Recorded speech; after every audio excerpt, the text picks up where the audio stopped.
बेरोजगारों के लिए चुनावी बजट से बड़ी घोषणा। वित्त मंत्री का बजट के दौरान 60 लाख नौकरियां देने का ऐलान। रोजगार बढ़ाने के लिए उद्यमियों को कई राहतों का ऐलान।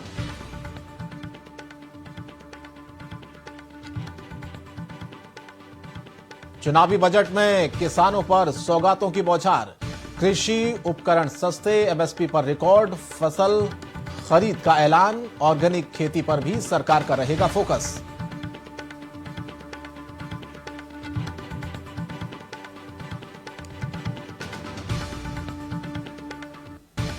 वित्त मंत्री निर्मला सीतारमण ने किया गरीबों को 80 लाख घर देने का ऐलान। एक साल में देश भर में गरीबों के लिए आशियाने तैयार कराएगी केंद्र सरकार।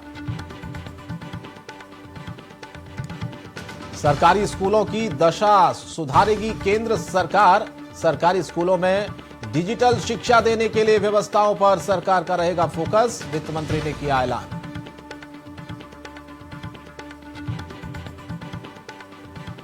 नए बजट में डिजिटल इंडिया पर फोकस। अब डाकघरों में भी खुलेंगे एटीएम। क्रिप्टो करेंसी के इस्तेमाल पर लगेगा 30% टैक्स। अपनी डिजिटल करेंसी लाएगी सरकार।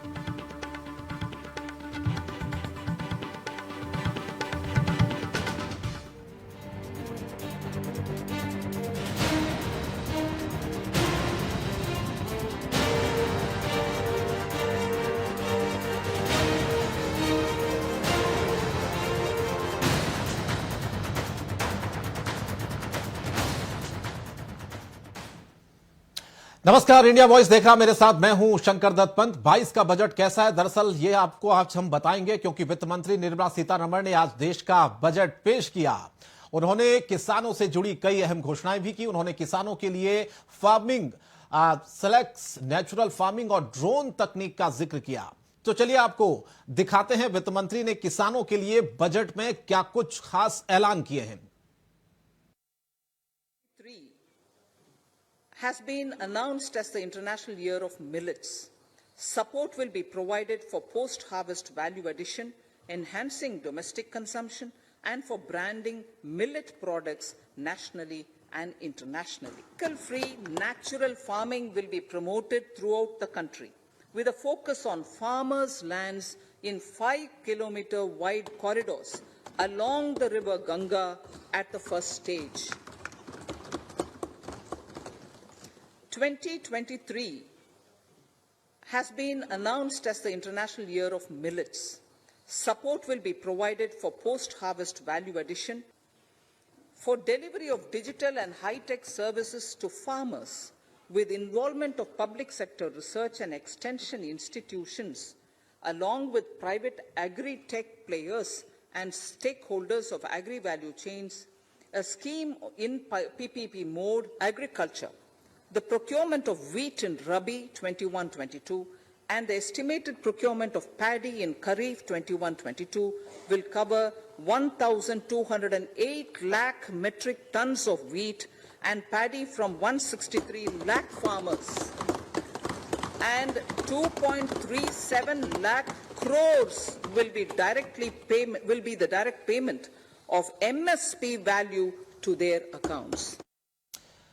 तो बजट में दरअसल हर वर्ग का ख्याल रखने की बात तो कही गई है, लेकिन किसानों की यह बात हमने आपको दिखाई। लेकिन किसान दरअसल इस बजट से खुश कितने हैं, यह भी थोड़ा हम समझने और जानने की कोशिश करेंगे। किस तरह का आज का बजट रहा है, किस सेक्टर को जो उम्मीदें थी कितनी वो पूरी हुई हैं, इस पर चर्चा की शुरुआत करते हैं। चलिए, कुछ खास मेहमानों का एक बड़ा पैनल मेरे साथ इस वक्त जुड़ रहा है। आर.के. मिश्रा जी, प्रवक्ता भारतीय जनता पार्टी से जुड़ चुके हैं, बहुत बहुत स्वागत है मिश्रा जी। अक्षांश पंडित है, प्रदेश महासचिव हैं बीकेओ के, बहुत बहुत स्वागत अक्षांश जी आपका। इसके अलावा मनीष कुमार जी हैं, आर्थिक सलाहकार, बहुत बहुत स्वागत है मनीष जी आपका। और आरपी रंजन जी हैं, प्रवक्ता समाजवादी पार्टी के, आपका बहुत बहुत स्वागत है चारों मेहमानों का। इसके अलावा कुछ और मेहमान हमारे साथ जुड़ेंगे, आगे हम मैं परिचय कराऊं। लेकिन सबसे पहला सवाल मैं आप ही से ये समझना चाहता हूं मिश्रा जी, क्योंकि किसानों के लिए आपने कहा कि बजट अच्छा है, हर वर्ग का ख्याल इस बजट में रखा गया है, और हर सरकार के प्रवक्ता मंत्री की हम बाइट सुन रहे हैं तो वो कह रहे हैं कि बहुत बढ़िया बजट है। थोड़ा सा समझाइए कि मिडिल क्लास को क्या मिला। बिल्कुल आदरणीय शंकर दत्त जी, मैं एक चीज कहना चाहूंगा, ये जो बजट है 2022 का, निश्चित तौर पर ये चौमुखी विकास के और हर एक आयाम को, हर एक विषय को छुआ गया है।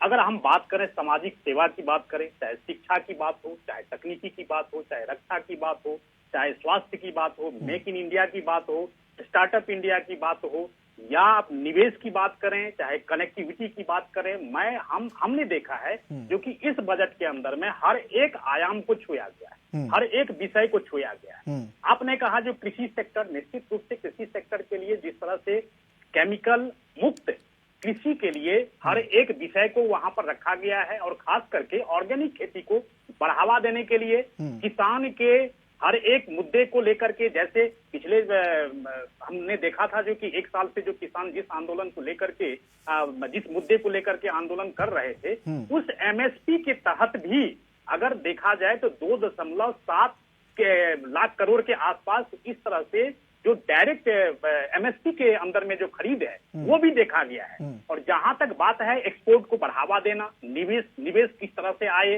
बाजार को कैसे खोला जाए। और देखिए अब हमने कहां से जनरेट किया है तो क्रिप्टो करेंसी।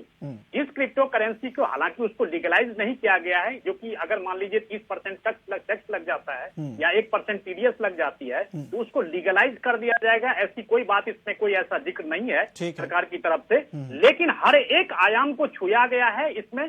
ठीक है, मध्यम वर्गीय के लिए जैसे हम लोग एक ही चीज के ऊपर में फोकस करते हैं, जो कि मध्यम वर्गीय के लिए टैक्स में जो राहत है वो किस तरह से दी गई है, लेकिन हर एक चीज वही चीज नहीं होता, बल्कि बहुत चीज। देखिए आज अगर हम देश को अगर बेहतर तरीके से अगर ग्लोबलाइज करना चाहते हैं, वैश्विक स्तर पर अपनी पहचान बनाना चाहते हैं, तो हम लोगों को एक सेवा तो देनी पड़ेगी। हालांकि इसके लिए मनीष जी बहुत अच्छे विश्लेषण के रूप में जो है विश्लेषक के रूप में यहाँ पर आगे चर्चा करेंगे मिश्रा जी। जी ठीक है, अक्षांश पंडित जी को जोड़ लेते हैं। अक्षांश जी, आप ये बताइए कि किसानों के लिए सरकार का कहना है कि भाई बहुत अच्छे ऐलान हुए हैं जिसमें किसानों के खाते में 2.37 लाख करोड़ रुपए की एमएसपी सीधे ट्रांसफर की जाएगी, एमएसपी मूल्य का रिकॉर्ड भुगतान किया जाएगा, ऐसे तमाम चीजें हैं, बहुत सारी मेरे पास ये लंबी फेहरिस्त है। आपको लगा कि ये वाकई में किसानों के हित के लिए बजट पेश किया सरकार जिस बात का जिक्र कर रही है, क्या उम्मीदें पूरी हुई है किसानों की? मैं आपको बताता हूं कि जिन चीजों को लेकर के विगत 1 वर्षों से किसान हितैषी मुद्दों को लेकर के जो आंदोलन चल रहा था, इसी से संबंधित मैं केवल 2-3 आपको करता हूं, जिसमें आपको स्वयं बताइए कि किसानों के लिए कैसे, और लिस्ट बनाने की बात अलग हो जाती है और किसानों को राहत देने। अक्षांश जी, आप सभी मेहमानों को मैं रोकना चाहूंगा। प्रधानमंत्री मोदी इस वक्त कुछ कह रहे हैं, सबसे पहले वो अपने दर्शकों को सुना देते हैं, उसके बाद इस चर्चा को आगे बढ़ाएंगे। सुनिए।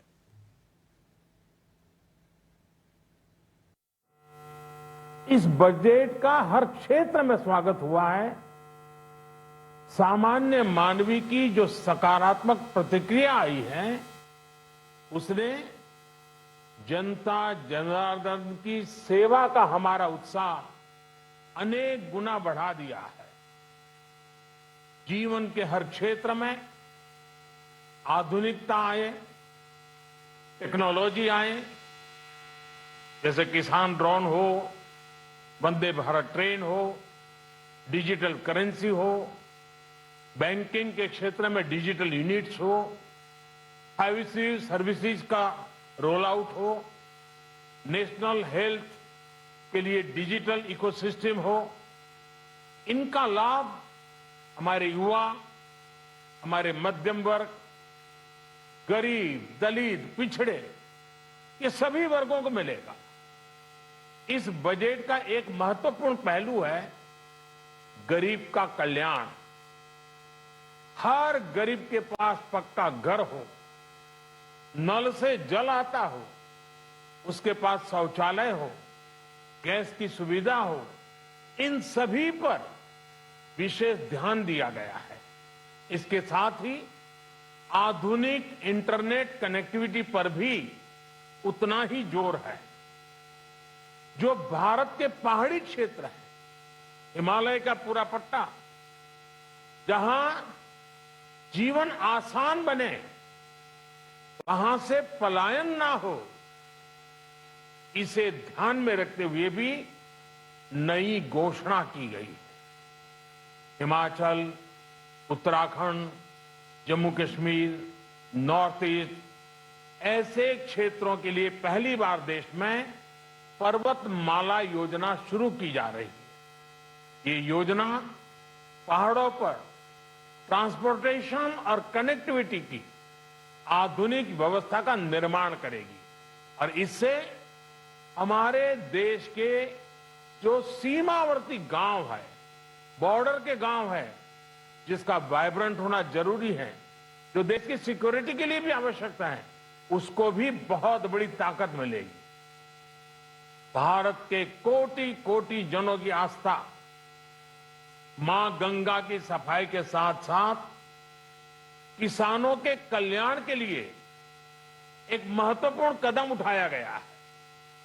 उत्तराखंड, उत्तर प्रदेश, झारखंड, बिहार, पश्चिम बंगाल, इन राज्यों में गंगा किनारे नेचुरल फार्मिंग को प्रोत्साहन दिया जाएगा। इससे मां गंगा की सफाई का जो अभियान है, उसमें मां गंगा को केमिकल मुक्त करने में भी बहुत बड़ी मदद मिलेगी। बजट के प्रावधान यह सुनिश्चित करने वाले हैं कि कृषि लाभप्रद हो, इसमें नए अवसर हो, नए एग्रीकल्चर स्टार्टअप्स को प्रोत्साहन देने के लिए विशेष फंड हो या फिर फूड प्रोसेसिंग उद्योग के लिए नया पैकेज। इससे किसानों की आय बढ़ाने में बहुत मदद मिलेगी। एमएसपी खरीद के माध्यम से किसानों के खाते में 2.25 लाख करोड़ रुपए से भी ज्यादा सीधे ट्रांसफर किए जा रहे हैं। कोरोना काल में एमएसएमई यानी हमारे छोटे उद्योगों की मदद और उनकी सुरक्षा के लिए देश ने लगातार अनेक निर्णय लिए थे, अनेक प्रकार की मदद पहुंचाई थी। इस बजट में क्रेडिट गारंटी में रिकॉर्ड वृद्धि के साथ ही कई नई योजनाओं का ऐलान किया गया है। डिफेंस के कैपिटल बजट का 68% डोमेस्टिक इंडस्ट्री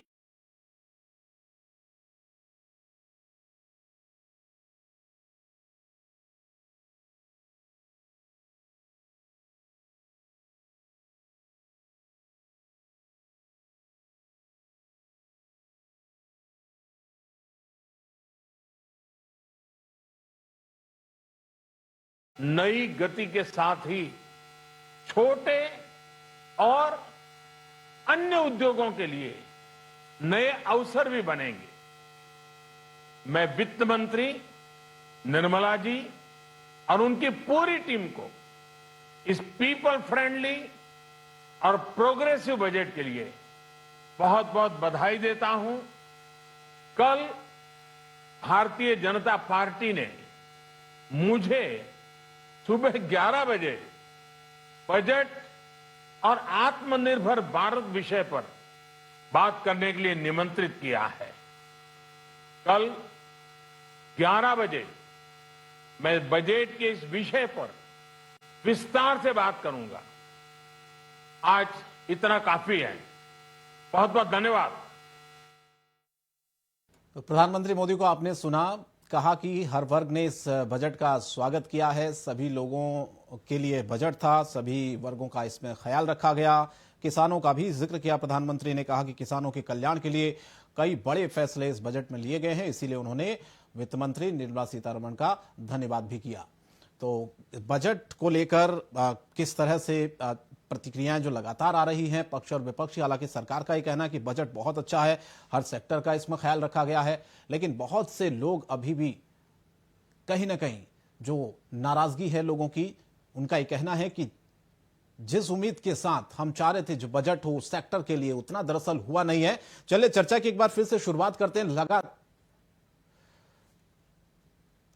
लगातार जिस तरह की प्रतिक्रियाएं लोगों की आ रही हैं, उसमें भी प्रधानमंत्री ने जिक्र किया कि जो फैसले हैं दरअसल वो लिए गए हैं इस बजट में और सभी सेक्टर्स का इसमें ख्याल भी रखा गया है। इसीलिए ये बजट सबके लिए संतुलित बजट है और सभी वर्गों का ख्याल रखते हुए इस बजट को पेश किया गया, इसीलिए सभी ने इसकी तारीफ भी की। चलिए एक बार फिर से अपनी चर्चा की शुरुआत करते हैं। खास मेहमानों का पैनल लगातार मेरे साथ बना हुआ है। अक्षांश पंडित जी, मैं आपके पास आ रहा था, प्रधानमंत्री का संबोधन आपने सुना, उसी से रिलेटेड ये बात थी। किसानों के कल्याण के लिए प्रधानमंत्री ने कहा कि बड़े फैसले इसमें लिए गए हैं, खासतौर पर कृषि जो है लाभ का सौदा किस तरह से बने। सरकार का यह कहना है कि हमने लगातार इसमें प्रयास किए और इस बजट में उसकी झलक भी देखने को मिली है। आप क्या कहेंगे इस पर? देखिए, मैं आपसे फिर से यही बताना चाहता हूँ, अभी हमारी बात चूंकि हम लोग कर रहे थे, बीच में माननीय देश के प्रधानमंत्री आदरणीय नरेंद्र मोदी जी का उद्बोधन आने लगा तो हम लोग उसको सुनने लगे। कोई ऐसा नहीं है कि कोई टारगेटेड करके कि एक उद्देश्य है कि जो चीज है उसका विरोध ही करना, ऐसा कुछ नहीं है। उद्देश्य ये था कि हर चीज की एक अपेक्षाएं होती हैं, हर चीज की एक पर्टिकुलर अपनी सोच होती है कि इससे जो अभी सुबह भी मैंने आपके न्यूज चैनल पर इस बात को कहा था कि हम उस समाज के लोग थे, हम उस नहीं, हमारी आपको अक्षांश जी मोटा मोटी तौर पर 3-4 पॉइंट्स अगर आप गिनवा पाए कि आपको क्या उम्मीदें थी जो नहीं हो पाई इस बजट से, आप लोगों ने क्या उम्मीदें लगाई थी? सबसे पहले कि हम ये, हाँ, सबसे पहली बात, जैसे जो अभी बार बार ये बात कह रहे हैं कि हमने एमएसपी पर इतना पैसे की अभी बात कही ना कि भुगतान इतना लगातार हो रहा है। हाँ, एमएसपी पर रिकॉर्ड खरीदी की जाएगी ये भी कहा है, और साथ ही साथ ये भी कहा इसमें कि 2023 को मोटा अनाज वर्ष घोषित किया जाएगा, ऑर्गेनिक खेती पर जोर दिया जाएगा, खेती में ड्रोन मदद करेगा, और भी बहुत सारी चीजें हैं। आपका पॉइंट ऑफ व्यू क्या है? मेरा वही कहना है कि जैसे पहले तो सबसे बड़ा विषय यही है जिसपे लड़ाई चल रही है कि एमएसपी पे जैसे गारंटी, जब एमएसपी लोगों को मिल ही नहीं रही है, पहला सबसे महत्वपूर्ण जो बिंदु है, जो बार बार हमेशा, आज अभी भी जैसे आपने बीच में कट की बात की 4 पॉइंट बताया, मैं वही बता रहा हूँ कि कॉस्ट बाय कॉस्ट की जो चर्चा थी एमएसपी पर, पहले तो ये होना चाहिए कि एमएसपी पर अगर हमारे द्वारा, जब मैंने कहा भी कि हमारे द्वारा जो ज्योति बोई फसल है, उस एक अगर कोई माचिस भी व्यक्ति बनाता तो उसका रेट का निर्धारण कंपनी करती है, लेकिन हमारे द्वारा ज्योति बोई फसल का निर्धारण सरकार करती है, और जो सरकार के द्वारा हमको एमएसपी दी जाती है, उस एमएसपी के निर्धारण की कंफर्मेशन का, रेट के निर्धारण का कंफर्मेशन की बात करें, उस पर अभी तक कोई बात नहीं। दूसरी बात, हम जो आपने का बिंदुवार, मैं आपको दूसरा बिंदु बताता हूँ कि देश के आदरणीय प्रधानमंत्री जी एक बहुत अच्छी मुहिम चला रहे हैं, वो डिजिटल कैंपेन, जो उनका एक हर चीज पे वो डिजिटलाइजेशन कर रहे हैं, वो उनका एक स्वागतपूर्ण निर्णय है। उसी तरह हम कह रहे हैं कि हमारे जो गन्ना किसान हैं उनके भुगतान को भी आप डिजिटलाइजेशन करा दीजिए, 1 क्लिक में उनका भुगतान। आपके पॉइंट से मैं हमेशा जी से इसका कमेंट लूंगा, लेकिन डिबेट में आरपी रंजन जी को भी जोड़ लेते हैं, समाजवादी पार्टी के प्रवक्ता हैं। रंजन साहब, आप तो मुझे लगता है कि आज थोड़ा सा नाराज होंगे, आपको शिकायतें भी बहुत होंगी इस बजट से। कैसा लगा बजट सरकार का? देखिए शंकर जी, आरपी राजन, हाँ, आकाश अक्षांश भाई जो कह रहे हैं पूरी तरह सहमत हूँ। विरोध की बात नहीं है, बजट का विरोध की बात नहीं है। विरोध उस बात का होता है जब बातें जुमले में आती, जब बातें सच्चाई नहीं होती। अक्षांश भाई ने कहा कि ये तो कागजी है, ठीक है, तो उस बात से मैं सहमत हूँ। वास्तविकता यह है कि किसानों को मिला क्या, आप किसानों को देंगे क्या? क्योंकि जैसे जनता का भरोसा खो चुका, भरोसा कैसे होगा? अभी पिछले साल भी तो बजट आया था, पिछले साल बहुत बड़ी बड़ी बातें की गई थी, क्या हुआ? जो किसानों को आज 1 साल तक आंदोलन करने के लिए मजबूर किया गया और अनाथों की तरह छोड़ दिया गया, माननीय प्रधानमंत्री जी के आवास से महज 2 से 4 किलोमीटर की दूरी पर किसान इनके दरवाजे पर बैठा रहा, दहलीज पर। तो किसानों की सुनने के लिए सरकार के पास, किसी भी सरकार के पास समय नहीं था, किसी भी मंत्री के पास।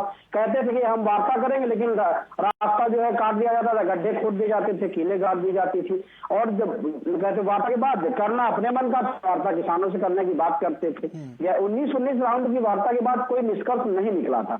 आज भी जब एमएसपी कानून की जब बात आ रही है, अभी अक्षांश भाई ने कहा कि किसान के समान का कोई वही नहीं है।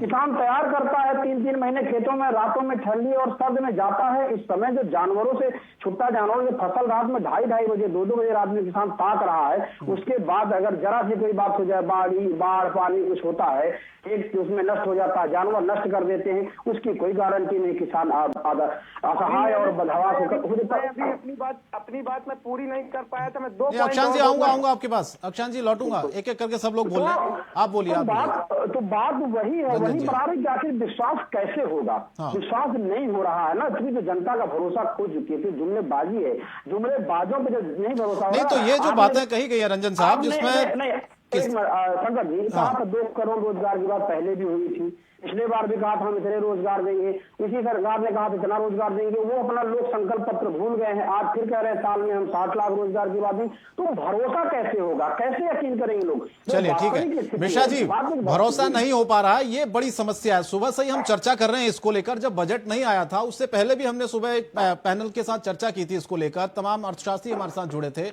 उस वक्त भी डाउट था किसानों के मन में, और कहीं ना कहीं अब भी बहुत सारी ऐसी बातें रह गई हैं। किसान खुश नहीं है सर आपके इस बजट को लेकर। वो कह रहा है कि जो उम्मीदें थी, आप भले ही कह दीजिए बहुत अच्छा बजट है, बहुत बड़े बड़े आपने फैसले लिए हैं, लेकिन पूछ रहा किसान की हासिल क्या हुआ हमको। देखें तो जैसे कल का जब इकोनॉमिक सर्वे आया था, निश्चित तौर पर जो उसमें से निकल करके आया था, हमें उसको भी देखना चाहिए। ये तो चलिए अनुमानित बजट है, ये आगे वाला आने वाला बजट है, लेकिन जब इकोनॉमिक सर्वे हुआ था कल 31 जनवरी को, उसमें क्या चीज निकल करके सामने आई थी? अगर आप देखेंगे तो कृषि ऋण में 10.4% की मजबूत वृद्धि दर्ज की गई। एमएसएमई क्षेत्र के लिए ऋणों में 12.7% की वृद्धि हुई। यूपीआई के माध्यम से 8.26 लाख करोड़ रुपए के 4.6 अरब लेन देन हुए। 2021 में इक्विटी के जरिए निधि संग्रहण में 504.5% का उछाल आया। तो किसान एक्सेप्ट क्यों नहीं कर पा रहा मिश्रा साहब इस बजट को? आ रहा हूं शंकर जी, आ रहा हूं। अब देखिए 2021-22 में अगर आप देखें तो कोविड के प्रतिकूल प्रभाव के बावजूद भी कृषि क्षेत्र में 3.9% तथा 2020-21 में ये जो 3.6% की वृद्धि दर्ज की गई। अब आप देख सकते हैं जो कि ये इकोनॉमिक सर्वे है, ये कोई अनुमानित तो है नहीं। मैं यही चीज कह रहा हूं जो कि कोविड के एपिडेमिक के प्रतिकूल प्रभाव के बावजूद इतने बड़े ग्लोबलाइज, अगर आप देखें तो टीकाकरण का जिस तरह से वैश्विक स्तर पर हम लोगों का जैसे टीकाकरण अभियान हुआ, उस सब के मद्देनजर देखते हुए फिर भी हमने 8 से 8.5% की जो मजबूत ग्रोथ की बात की जा रही है, उसमें भी है। तो कृषि क्षेत्र में भी उछाल आया है।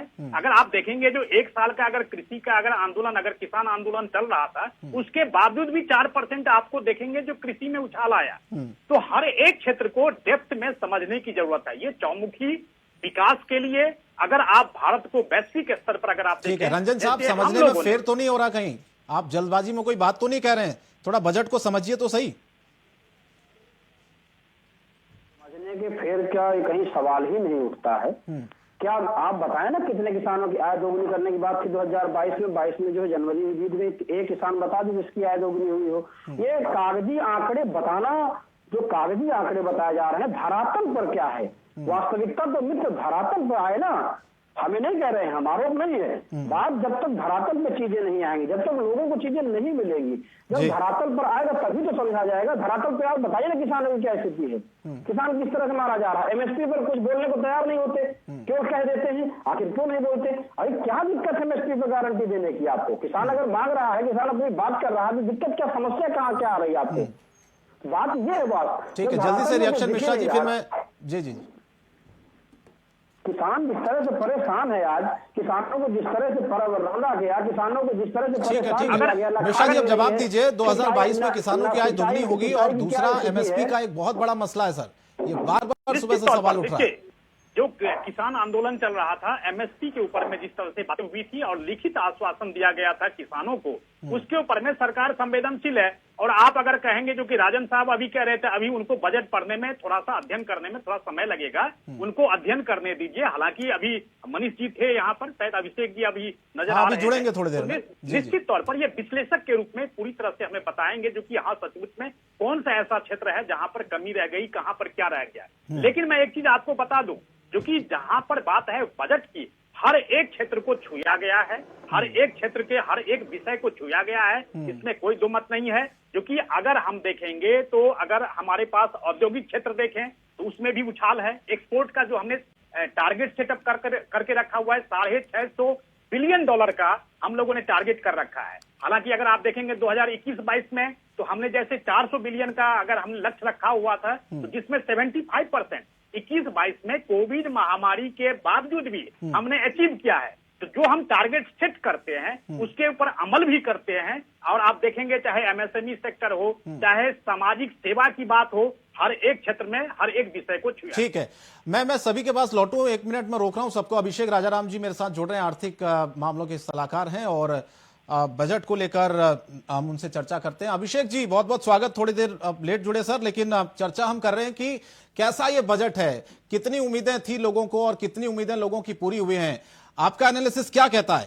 सरकार तो कह रही कि बहुत अच्छा बजट है, हर वर्ग का ख्याल रखते हुए इस बजट को पेश किया गया है और तारीफ हो रही है इस बजट की हर तरफ। देखिए, कोरोना महामारी पेंडेमिक में सरकार की आय कुछ हद तक कम हुई है जी। ऐसे में लोक लुभावना बजट बनाना सरकार के लिए भी चैलेंज था, क्योंकि सोशल स्कीम पर सरकार का खर्चा भी बहुत होता है। फूड बेस दे रहे हैं, मुफ्त में वैक्सीनेशन चल रहा है। 150 करोड़ वर्ल्ड में एक रिकॉर्ड है अपने आप में, इतने कम समय में 150 करोड़ वैक्सीनेशन लगाना। और हेल्थ इंफ्रास्ट्रक्चर पर भी काम हो रहा है, कोरोना रिलेटेड बेड्स बनाए जा रहे हैं, ऑक्सीजन पर भी काम हो रहा है। ऐसे में आप ये सोचें कि इस तरफ भी काम हो जाए और आम आदमी को भी बेनिफिट दे दें, तो ये वित्त मंत्री के साथ जाती होगी। दूसरा, महंगाई मुंह फैलाए खड़ी है, सुरसा की तरह महंगाई बढ़ती जा रही है। ऐसे में उसको भी चेक करना। सरकार ने स्टार्टअप्स के लिए बड़ी अच्छी करा कि उन्होंने 1 साल के लिए, और कोरोना पेंडेमिक की वजह से 2 साल बर्बाद हुए थे, 2 साल बढ़ाने चाहिए थे, फिर भी 1 साल उन्होंने बढ़ाकर नीयत दिखाई है कि हम इसको एक्सटेंड कर सकते हैं स्टार्टअप के बेनिफिट। ठीक है, समस्या यहाँ पर है कि मिडिल क्लास के हाथ कुछ नहीं लगा। उसको तो सिर्फ टैक्स पेमेंट करना होता है। कॉर्पोरेट्स के लिए टैक्स रेट्स कम कर दिए गए। भाई फॉरेन से पैसा आ रहा है, उसका सरचार्ज ज्यादा था, कम कर दिया। फॉरेन से पैसा आ रहा था, उसका टैक्स ज्यादा था, एओपी बीओआई का, वो कम कर दिया। बड़े आदमी के लिए डायमंड्स हैं, उसका कस्टम ड्यूटी कम कर दी। लेकिन आम आदमी तो छतरी खरीदता, अम्ब्रेला खरीदता है, उस पर ड्यूटी 20% बढ़ा दी, कस्टम ड्यूटी। तो कहीं ना कहीं एक आम आदमी को ना तो स्टैंडर्ड डिडक्शन बढ़ाई, ना टैक्स रेट कम करे। तो ये जो आम आदमी है, मिडिल क्लास है जी। वो ठगा महसूस कर रहा है इस बजट से। किसानों के बारे में मैं ज्यादा नहीं बोलूंगा क्योंकि वो पॉलिटिकल आंसर हो जाता है, लेकिन मिडिल क्लास को इस बजट से कोई खास रियायत मिलने वाली नहीं है। हालांकि उन्होंने एक जरूर कहा कि हमारे बच्चों के लिए जो एजुकेशन की बात है, भाई कुछ चैनल बढ़ाने की बात करी गई है जो एजुकेशन में काम आएंगे जी। तो जो नीयत है कि एक रिफॉर्म की, उसके भी साधन देखिए, सरकार को पूरी तरह क्रिटिसाइज नहीं करा जा सकता। सरकार के भी साधन लिमिटेड हैं। भाई देखो, उसकी इनकम भी तो कम हो रही है। अगर हमारी आपकी इनकम कम हुई है तो उसी तरह से सरकार की भी आमदनी कम हुई है। तो सरकार को ऑल राइटली क्रिटिसाइज नहीं करना चाहिए, लेकिन सरकार की पीठ भी नहीं थपथपाना चाहिए। जो लोग कहते हैं कि साहब बहुत ही अच्छा, बहुत ही हिस्टोरिक बजट आया, वो भी नहीं है। कहीं ना कहीं सरकार की मजबूरी समझेंगे तो आप कहेंगे कि अच्छा बजट है, सरकार की मजबूरी नहीं समझेंगे तो आप कहेंगे साहब बजट खराब है। लेकिन अच्छा, बहुत अच्छा वाला बजट तो ये नहीं है। ठीक है, रंजन साहब मैं आपके पास आता हूं। बहुत अच्छी बात अभिषेक राजाराम जी ने कही कि नजरिया बदल के देखें तो बजट अच्छा भी दिखेगा हमको। पूरी तरह से हम कमियां नहीं निकाल सकते हैं क्योंकि ऐलान तो हुए हैं, ऐसा तो हम नकार नहीं सकते कि भैया कुछ नहीं है इस बजट में। 60 लाख युवाओं को नौकरी का वादा किया गया है, उसमें यह भी जोड़ दी गई है बात कि इसके अलावा सरकार के पास 30 लाख नौकरियां सृजन करने की अतिरिक्त क्षमता भी है और किसानों के लिए है और तमाम है। ऐसे सरकार ने जिस तरह से कोरोना काल के बाद जो परिस्थितियां देश में हुई है, अर्थव्यवस्था को देखते हुए, सभी चीजों को ध्यान में रखते हुए इस बजट को इस बार पेश किया गया। रंजन जी, तो कुल मिला के कहने का मतलब यह कि सिर्फ विरोध करना ही एक तरह से बजट का कि भाई कुछ नहीं मिला। देखिए आदरणीय शंकर जी, मैंने पहले ही कहा कि विरोध करना, अभी आदरणीय अच्छांश जी भी कह रहे थे विरोध करना हर बात नहीं है, हर बात का विरोध नहीं हो रहा।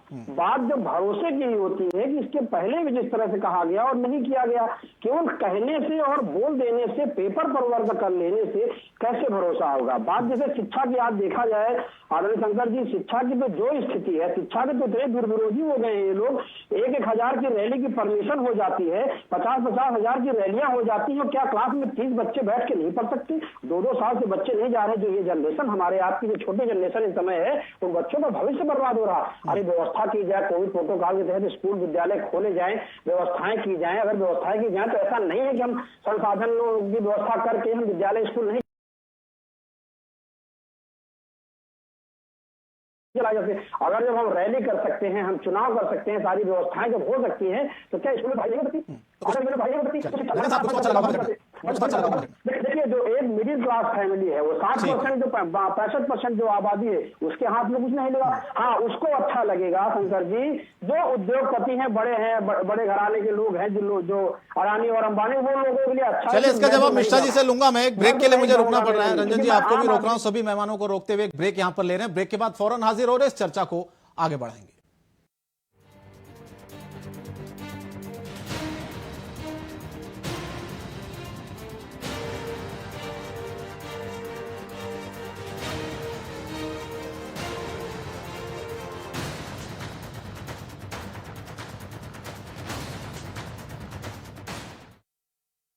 क्रेमाफिन दे 3-in-1 constipation relief, gentle, effective और इसकी आदत बिल्कुल नहीं। इसका फॉर्मूला दे नॉन हैबिट फॉर्मिंग, जेंटल और इफेक्टिव 3-in-1 कॉन्स्टिपेशन रिलीफ। अब उपलब्ध टेस्टी मिंट और मिक्स्ड फ्रूट फ्लेवर्स में। अरे भैया, तुम्हें कब से क्या? लोग ऐसी गंभीर समस्या को हंसी मजाक में उड़ाते। खास जड़ी बूटियों से बना पेट सफा आयुर्वेदिक चूर्ण आज ही ले आए। पेट सफा पहली रात से ही असर दिखाता है और इसकी आदत भी नहीं पड़ती। पेट सफा, हर रोग दफा। उत्तराखंड में अब वादों की सियासत की बारी। जनता को लुभाने के लिए घोषणा पत्र की तैयारी। क्या सियासी वादों पर जनता करेगी भरोसा? किसके घोषणा पत्र में होंगे भरोसे वाले वादे? इंडिया वॉइस पर देखिए आज शाम 5 बजे घोषणा पत्र की सियासत। क्रेमाफिन दे 3-in-1 constipation relief, gentle, effective और इसकी आदत बिल्कुल नहीं। इसका फॉर्मूला दे नॉन हैबिट फॉर्मिंग, जेंटल और इफेक्टिव 3-in-1 कॉन्स्टिपेशन रिलीफ। अब उपलब्ध टेस्टी मिंट और मिक्स्ड फ्रूट फ्लेवर्स में।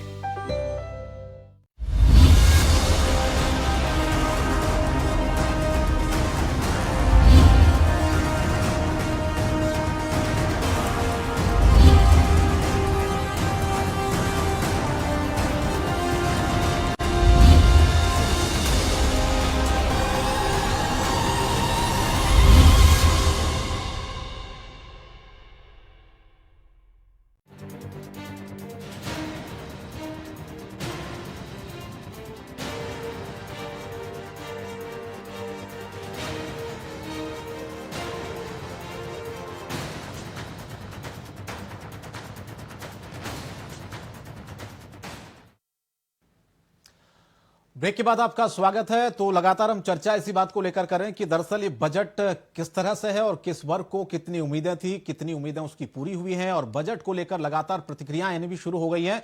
योगी आदित्यनाथ ने भी केंद्रीय बजट पर अपनी प्रतिक्रिया दी है। उन्होंने कहा कि बजट देश को नई ऊंचाइयों की तरफ ले जाने वाला साबित होगा। ये आत्मनिर्भर भारत की परिकल्पना को साकार करने वाला बजट भी होगा। साथ ही उन्होंने यह भी कहा कि बजट को सर्वसमावेशी और प्रगतिशील बताते हुए कहा कि बजट किसानों, महिलाओं और युवाओं को समर्पित है। 60 लाख नौकरियां देने का ऐलान युवाओं के लिए नए अवसर खोलने वाला है। क्या कुछ योगी आदित्यनाथ ने कहा, सबसे पहले सुनिए। बजट आज संसद में प्रस्तुत हुआ है। आत्मनिर्भर भारत की परिकल्पना को साकार करने वाला, सर्वसमावेशी, प्रगतिशील और कोरोना कालखंड में आत्मनिर्भर भारत की अर्थव्यवस्था को दुनिया की सबसे बड़ी अर्थव्यवस्था के रूप में बढ़ाने वाला यूनियन बजट का हम स्वागत करते हैं। तो मुख्यमंत्री योगी आदित्यनाथ ने बजट की तारीफ की है, इस बजट को अच्छा बताया है। चलिए एक बार फिर से अपने मेहमानों का रुख कर लेते हैं। खास मेहमानों का पैनल लगातार मेरे साथ बना हुआ है। अक्षांश पंडित जी, मैं आपके पास आता हूं। अभिषेक राजाराम जी ने बहुत अच्छी बात कही कि ठीक है, कमियां होती हैं हर बजट में, उम्मीदें जितनी होती हैं उतनी पूरी नहीं होती हैं, लेकिन जो अच्छी चीजें हैं उनका भी हमको स्वागत करना चाहिए। और उससे पहले आप कुछ कहना चाह रहे थे, उसी में मेरा ये सवाल भी है। मैं आपकी जो बात है, अभिषेक राजाराम जी ने भी जो कहा, और आपसे पहले ही मैंने इस बात को कहा कि ऐसा नहीं है कि उद्देश्य केवल विरोध करना है। जो अच्छी चीज है उसका स्वागत है, लेकिन जो कमी है उसको बताना भी पड़ेगा। आप मेरी उस समय मेरे 4 पॉइंट्स पे बात थी, मैं 2 पॉइंट बोल पाया, 2 पॉइंट आप मुझे बोलने ही नहीं मुझको दिया। नहीं बोलिए। मेरे लास्ट के 2 पॉइंट है। हम इतने बड़े बड़े बातें हर बजट में की जाती, फिर से बहुत बड़ी बड़ी बातें मिली। पूरी जो आपने कहा एक लंबी फहरिस्त है, बिल्कुल 100% लंबी फहरिस्त है जी।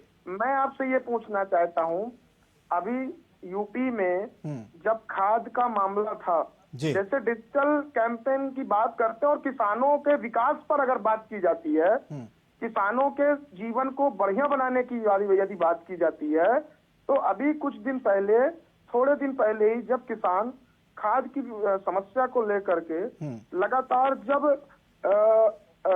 लाइन लगा करके पुलिस की लाठियां खा रहा था, जैसे कि आदमी लोगों के ऊपर मुकदमे लिखे गए खाद के दौरान, और लोग यहाँ इतनी बड़ी बड़ी बातें करते। मैं कहता हूँ कि आदरणीय देश के प्रधानमंत्री श्री नरेंद्र मोदी जी ने कहा था, मुझे उनका जो सबसे बढ़िया मिशन लगा, मैं उनके मिशन पे ही बात करता हूँ।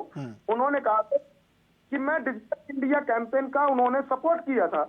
मैं कहता हूं कि पूरी फार्मिंग में जो जो अवयव लगने हैं, उन सभी चीजों के अवयव को क्यों नहीं डिजिटल इंडिया कैंपेन के अंतर्गत जोड़ दिया जाता है। दूसरी बात, आज जिस प्रकार अगर यही व्यवस्था डिजिटल इंडिया कैंपेन से जुड़ी होती खाद की, कि अगर किसी किसान के पास 2 एकड़ भूमि है, ठीक है, 2 एकड़ भूमि के लिए यदि उसको, मैं एज ए उदाहरण बात करता हूं कि 10 बोरी खाद की आवश्यकता है, 20 किलो फर्टिलाइजर की आवश्यकता है, या जिन जिन चीजों की आवश्यकता है, उसका एक प्रॉपर टोकन का व्यवस्था होती, जिसमें ये होता कि 10:15 में आप अक्षांश पंडित को 10 बोरी खाद वहां जाकर के मिलनी है, तो ना किसी को लाइन लगाती। क्योंकि इतनी खराब मैनेजमेंट की व्यवस्था थी कि एक जिले को अगर रोज 10 ट्रक खाद की आवश्यकता होती थी, तो पहले ही 5 ट्रक खाद आती थी, वहां पर लूट की स्थिति बनती थी। मतलब मेरे शॉर्टकट का मैं एक एग्जांपल आपको दिया हूं। इस जैसी बहुत ढेर सारी चीजें मैं आपको बताना चाहता हूं कि जैसे एमएसपी पर अगर मैं फिर बात करने लगूंगा तो पूरी डिबेट ही एमएसपी पे खत्म हो जाएगी, हम लोग अपने विषय से भटक जाएंगे। तो मेरे केवल कहने का अर्थ है कि जवानी जमा खर्च न करते हुए कुछ ऐसी चीजें जिससे सत्यता में किसान परिवार, और जो अभी बात हो रही थी कि जीडीपी में इस देश में इतना हुआ, फलानी जगह में इतना हो गया हमारे देश, अरे इस पे क्यों नहीं बात सही करना चाहता कि इसमें एक जो बहुत बड़े जीडीपी को जमीन से ऊपर तक ले जाने वाली वर्ग था किसान, उसके लिए कुछ विशेष चीजों पर ऐसी कोई महत्वपूर्ण चीज, जिस बजट को, आज के बजट को किसान बहुत ही आशापूर्ण नजरों से देख रहा था, लेकिन जितनी ही वो थी, मतलब लोगों की जितनी आशा थी, उस आशा पर, जैसे कि आपने कहा, ये बिल्कुल 100% था मैं कि कोविड का काल चल रहा था, कोविड के काल चलने के दौरान सभी चीजों को पूरा नहीं किया जा सकता। ठीक है, जवाब ले लेते हैं हम अक्षांश जी, मिश्रा जी से जवाब ले लेते हैं, और रंजन जी ने भी सवाल उठाए थे। मिश्रा जी, दोनों के जवाब दीजिए। कुल मिलाकर भरोसा नहीं हो पा रहा है। रंजन जी ने तो ये कहा कि सिर्फ कागजों में हो जाता है हर बार बजट का ऐलान, और धरातल पर कुछ नहीं होता उसके बाद फिर, और यही चीज अक्षांश पंडित जी भी कह रहे हैं। शंकर दत्त जी, मैं एक चीज जरूर यहाँ पर जोड़ना चाहूंगा। अभिषेक जी चूंकि विश्लेषक के रूप में हैं यहाँ पर, वो हमसे बेहतर जो है विश्लेषण कर सकते हैं। खास करके जहाँ पर बजट की बात है, तो अभी हम लोग पहली या दूसरी प्रतिक्रिया दे रहे हैं बजट के ऊपर, लेकिन अगर इसके डेप्थ को देखा जाए तो कोई ऐसा विषय नहीं है जिसको छुआ नहीं गया है, पहली बात। दूसरी बात, अभी जैसे हमारे समाजवादी पार्टी के जो अभी मित्र हैं, वो कह रहे थे भरोसा नहीं हो रहा है। तो मैं एक चीज कहना चाहूंगा, जो कि यूपी में चुनाव तो लड़ रहे हैं ये, और अखिलेश जी वादे पर वादे किए जा रहे हैं। मेरा एक ही, हालांकि आज मैं इस बजट के ऊपर में कोई राजनीतिकरण नहीं करना चाहता किसी भी विषय को लेकर के, लेकिन आज अगर वो वादे कर रहे हैं तो किस भरोसे के आधार पर, क्या कागजों के पर भरोसा किया जाए, या अखिलेश जी जो कह रहे हैं उसके ऊपर भरोसा किया जाए। आज अगर आपने देखा जो कि इतना बड़ा टीकाकरण किया गया देश के अंदर में, निश्चित तो 150 करोड़ के आसपास, उससे ऊपर जो है सो टीकाकरण का अभियान चल रहा है और चल अभी भी रहा है। मेरा एक ही कहने का मतलब है, जब वैक्सीन आई थी तो इन्होंने क्या कहा, उसके स्टेटमेंट को भी इनको दोहरा देना चाहिए। तो भरोसा जब तक आप नहीं करेंगे, आप सीधे कहेंगे ये कागजों में है, धरातल पर उतर नहीं सकता, इस चीज को मत देखिए। आज मैं सबसे बड़ा धन्यवाद कहना चाहूंगा जो देश के जो हमारे टैक्स पेयर हैं, जिनकी वजह से आज ये देश इतना ऊंचाई तक जा रहा है, उसको धन्यवाद करना चाहता हूं। क्योंकि आज जब जीएसटी का इंट्रोड्यूस हुआ था, उसके ऊपर में हम लोगों ने पता नहीं क्या क्या हम लोगों ने बातें करी थी, क्या क्या प्रतिक्रियाएं दी थी। लेकिन आज अगर आप देखेंगे तो जनवरी के अंदर में 1.40 लाख करोड़ जीएसटी का कलेक्शन हुआ है। तो आज ये देश जो है तो उस चीज को भी देख रहा है, और हमारे समाजवादी पार्टी के जो अभी प्रवक्ता हैं उस चीज को वो भी देख रहे हैं। तो देश को तो भरोसा करना, खास करके जब सरकार संवेदनशील हो और हर एक विषय को छुए, हर एक विषय को, हर एक व्यक्ति के समस्याओं को देखे, तो निश्चित तौर पर आपको भरोसा करना ही पड़ेगा, इसमें कोई दो मत नहीं। क्योंकि सरकार भरोसे के लायक है। अगर देखें तो जब हम लोग सेट करते हैं कोई टारगेट, अगर मान लीजिए अगर हमने 650 रंजन जी बोलिए, फिर मैं राजाराम जी के पास जाऊंगा।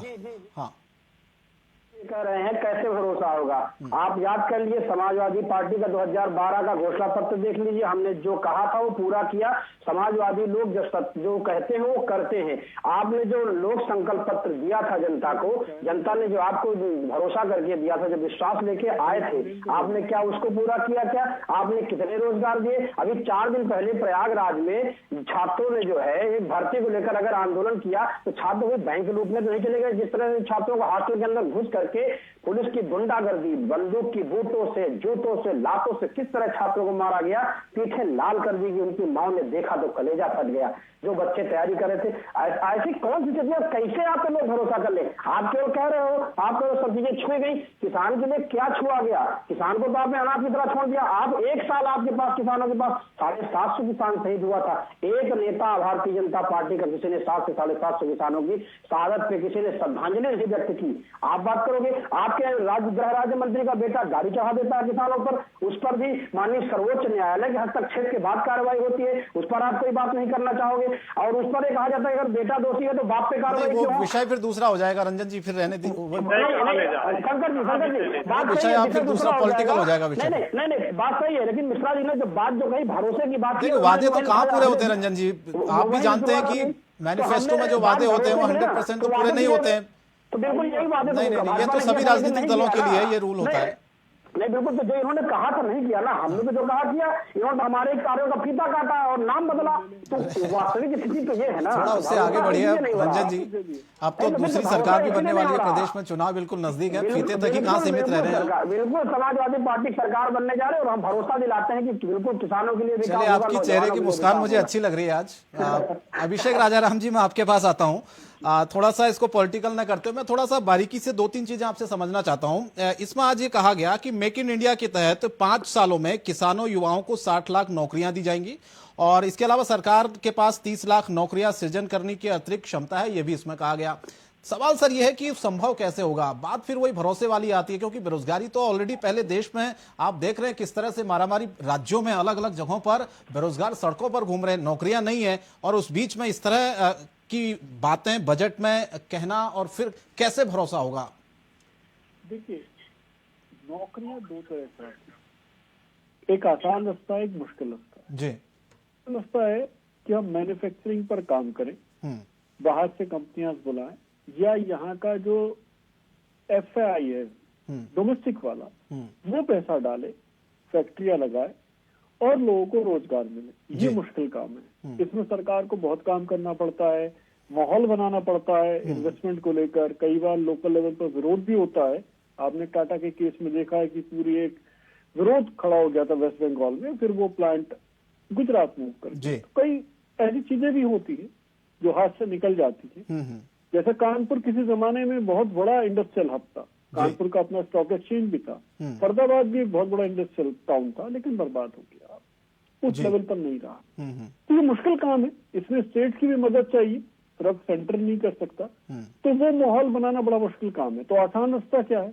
आसान रास्ता है कि स्टार्टअप्स को प्रमोट करा जाए, उनको रियायत दी जाए, उनको छूट दी जाए, और वो व्यापार करें, इसमें सरकार की जिम्मेदारी कम आती। जी।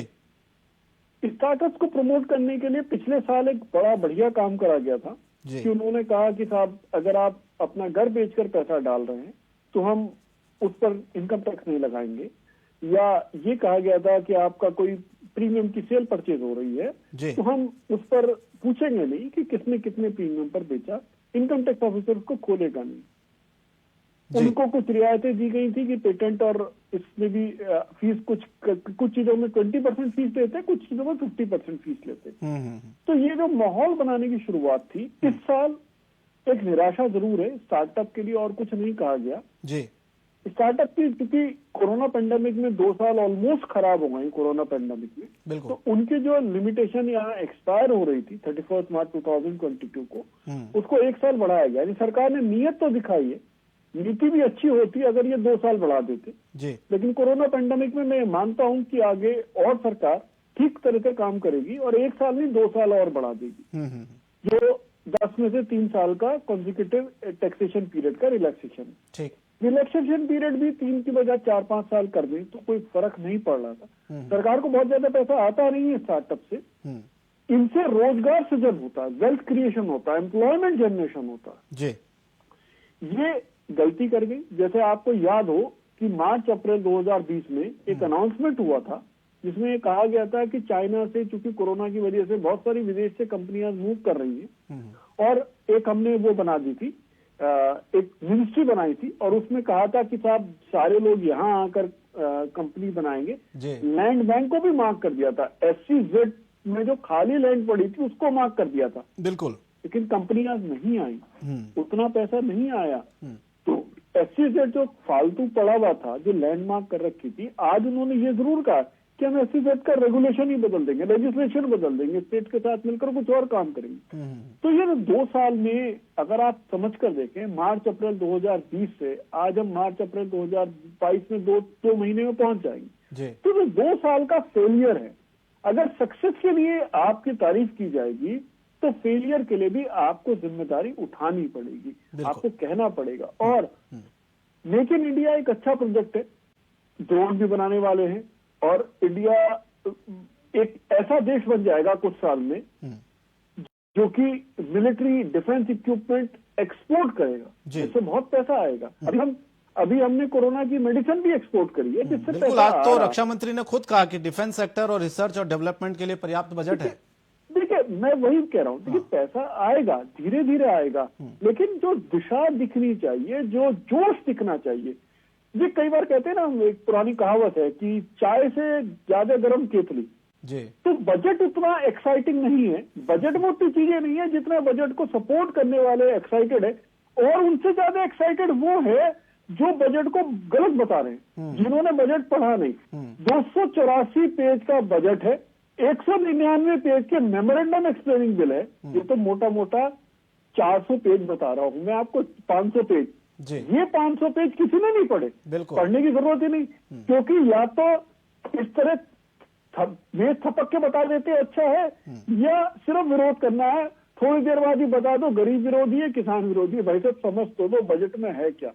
बजट समझना कोई नहीं चाहता, और सरकार की मजबूरी भी समझो, सरकार की मजबूरी भी समझो कि उसके पास पैसा नहीं है। आपकी जेब में पैसा नहीं, 2 साल से व्यापार नहीं चल रहा, तो उसके पास भी पैसा नहीं जा रहा। बिल्कुल।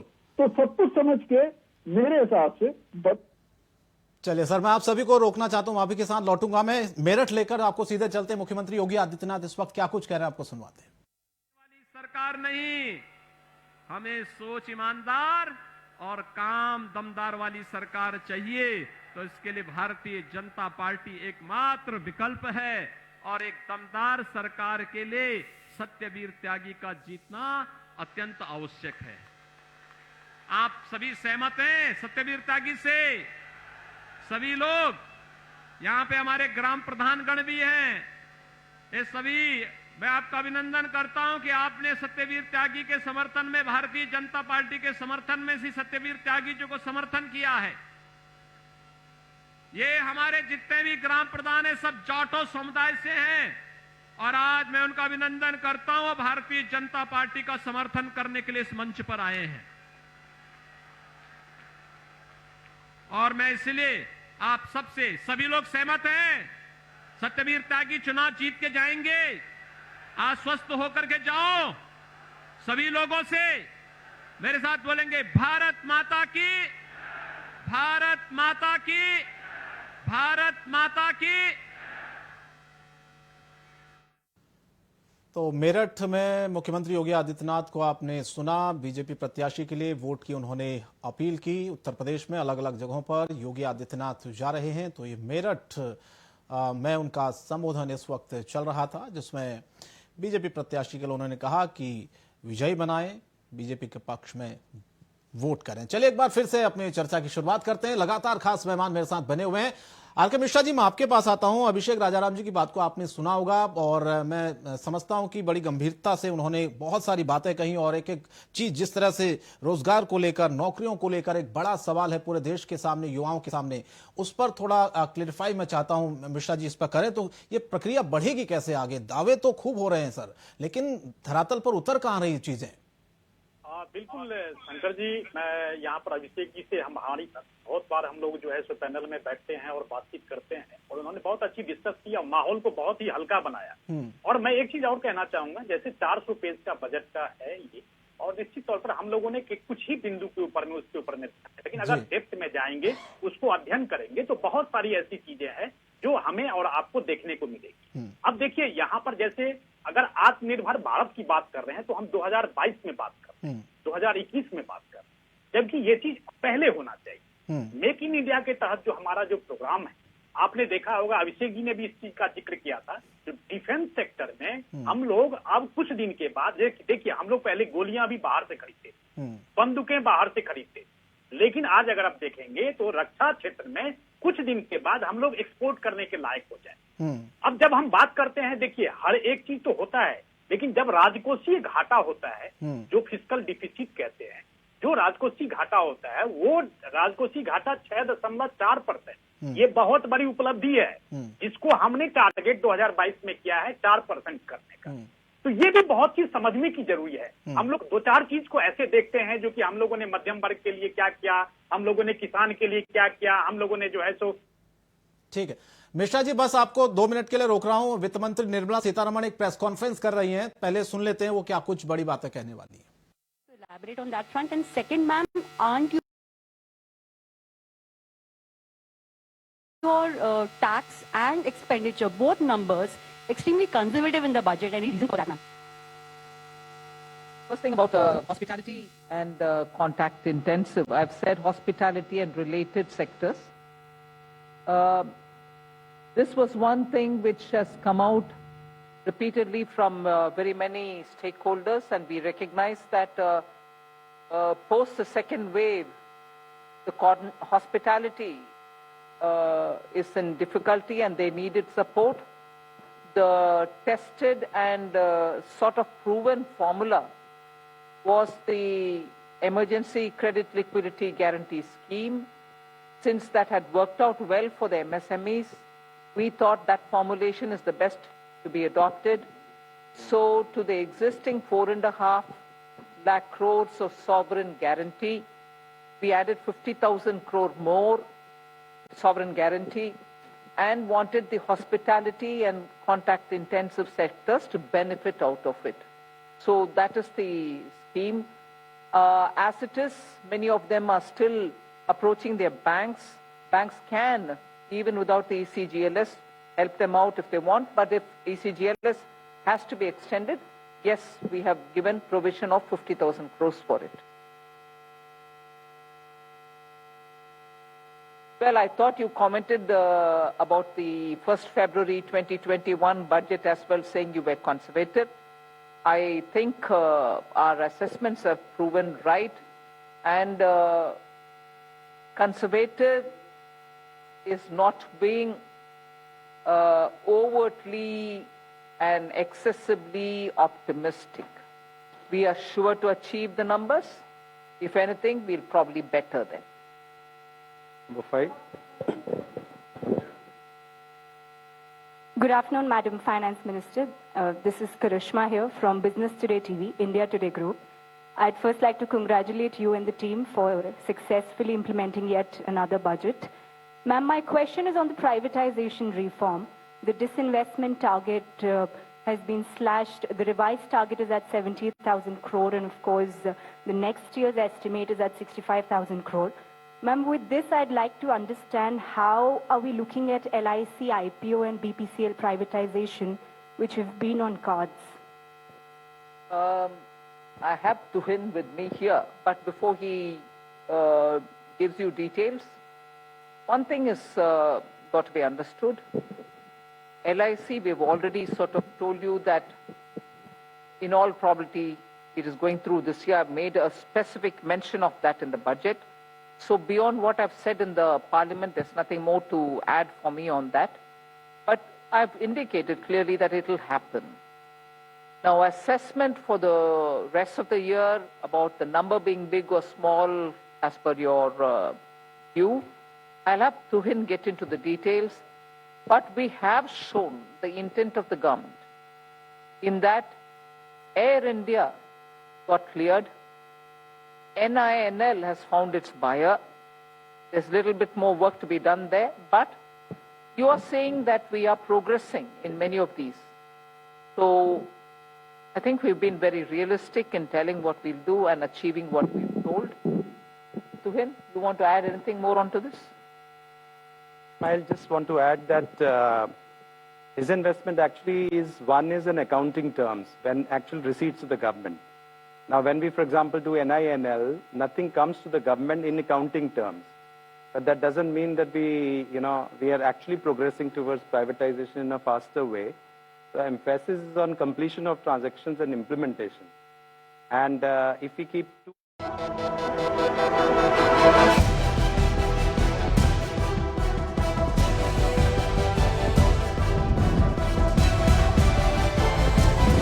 इंडिया वॉइस, आपकी सोच, आपकी आवाज। बहुजन समाज पार्टी की राष्ट्रीय अध्यक्ष बहन कुमारी मायावती जी की उत्तर प्रदेश की जनता से अपील है कि वे सामाजिक एवं आर्थिक परिवर्तन के महानायक महात्मा ज्योतिबा फूले, छत्रपति शाहूजी महाराज, नारायण गुरु, बाबा साहेब डॉक्टर भीमराव अंबेडकर व मान्यवर श्री कांशीराम जी आदि के सपनों को साकार करने तथा प्रदेश में विकास एवं कानून